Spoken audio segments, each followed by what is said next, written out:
The clash between Matt Murdock and Frank Castle in Daredevil, Born Again was more than just a brutal showdown. It was a cinematic masterclass in storytelling through visual technique. Now, Charlie Cox has revealed a behind-the-scenes detail that added unexpected emotional weight to the fight and allowed audiences to experience the moment through the distinct lenses of two very different warriors. In a recent Instagram video posted to the official Marvel account, Cox discussed the final fight sequence between Daredevil and the Punisher, which unfolds in Episode 9 of Born Again, a tense, explosive encounter that takes place in Matt's apartment. While the scene thrilled fans for its gritty choreography, it turns out the production team employed a subtle but powerful visual trick to deepen its emotional impact.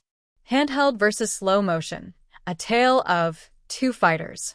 According to Cox, the fight sequence was intentionally filmed in two contrasting styles, a creative decision that he himself didn't realize until watching the episode.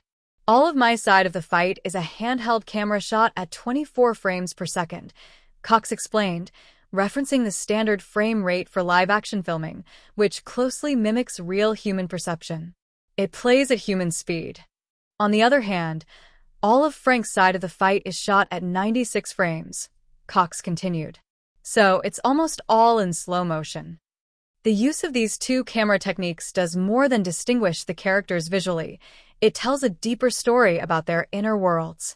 Daredevil's handheld, real-time sequences ground viewers in the immediacy and reactive nature of his combat style, reflecting the intensity of a man who navigates his surroundings through heightened senses and lightning-fast decision-making. Meanwhile, Frank Castle's slow-motion scenes allow the audience to read every flicker of emotion on his face, every calculated move in the heat of battle. This deliberate pacing captures the depth of Frank's trauma and rage, offering a window into the tortured psyche behind his violent methods. Seeing the fight through Daredevil's eyes. What makes the scene even more compelling, Cox says, is how it gives viewers a rare glimpse of how Matt experiences combat. I sometimes think Matt Murdock experiences the world almost in slow motion, he noted. Because of the way he's using his heightened senses to take in the world around him, he can almost kind of predict outcomes. This layered approach helps the audience feel what Matt feels, how he processes threats, how he anticipates movements, and why he's able to stay one step ahead.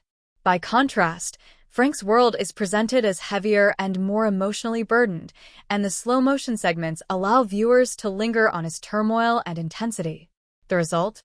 A fight scene that's not just physically exhilarating, but psychologically profound, a visual representation of two opposing ideologies clashing in the most personal of spaces. What's next for Punisher and Daredevil? With Daredevil, Born Again currently streaming on Disney+, fans won't have to wait long for more stories featuring the Devil of Hell's Kitchen. A second season is already in development, continuing Matt Murdock's return to the MCU in a bold, emotionally resonant direction. Meanwhile, Frank Castle isn't done either. Marvel has confirmed that a Punisher special presentation is in the works, with Jon Bernthal returning to his fan-favorite role. While details are still under wraps, the project is slated for release in 2026 and is expected to delve deeper into Frank's ongoing war on crime. Daredevil, Born Again. Now streaming on Disney+. Season 2 in development. Punisher Special, coming in 2026.